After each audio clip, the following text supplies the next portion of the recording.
sapa aruh. Ini mantene, pokoknya gue liwat. Ya, Gue liwat terus ki anu. Mamaku Yuni. Base, bener. Base. Duh, nah Ya, iki.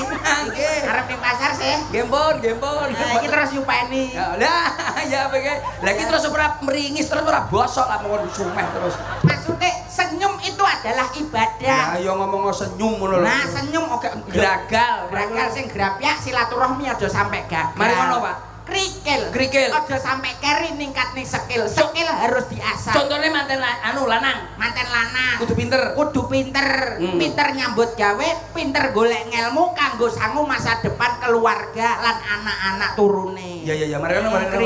Krikil pasir khusus ki kanggo wong wedok-wedok. Contohnya apa? Kudu iso ngepasno apa sing ditaksir, sing dipingini apa kudune iso ngepasno, kudu iso mikir. Dadi nak bojone kayane pira, njaluke apa kuwi kudune iso ngitung, iso